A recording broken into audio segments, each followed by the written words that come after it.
Hello everyone, welcome back. My topic for today is carbuncle. So the definition says that carbuncle is an infective gangrene of the subcutaneous tissue. So basically carbuncle is a cluster of boil which will involve a group of infected hair follicle. Okay, so this will have multiple pus heads which are interconnected just below the skin. So it is caused by Staphylococcus aureus or Streptococcus pyogenes. Next is sites. It commonly occurs on the back, on the nape of the neck, and wherever the skin is coarse and has poor vascularity, it will occur there.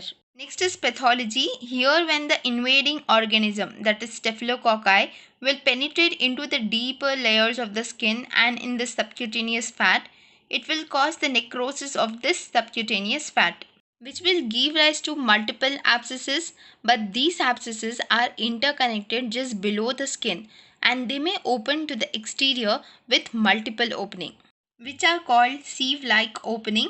This appearance is described as cribiform appearance, which is pathognomic of carbuncle. Next is clinical features. It generally affects the male above 40 years of age and often affects the diabetic patient. It will start as a painful and stiff swelling which will spread very rapidly with marked indurations.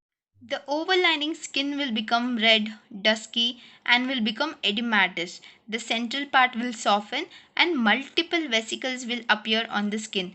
Later, these vesicles will transform into pustules. These pustules will subsequently burst, allowing the discharge to come out through the several openings in the skin, producing a sieve-like or cribiform appearance. These openings will enlarge and ultimately combine to produce an ulcer. At the floor of the ulcer lies the ashy grey sludge. Finally, the sludge separates, leaving an excavated granulation tissue which heals by itself. But in diabetic patient, the sludging process will continue and may even extend deeply into the muscles or even to the bones. Complications. The first one is worsening of the diabetic status, resulting in diabetic ketoacidosis.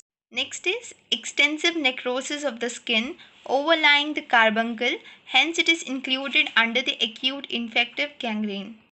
Septicemia and toxemia. Next is treatment. If the patient is diabetic, then diabetes should be controlled, then proper antibiotics should be given, example vancomycin, and apply a paste which is composed of anhydrous magnesium sulfate and glycerine, or SS Mag Self powder has to be sprinkled on a cotton which is moist and has to be placed on the carbuncle. This will burst the carbuncle. Surgery is required only when there is softening at the center, means only when there is pus present. Then cruciate incision is made because of multiple abscesses and extensive subcutaneous necrosis.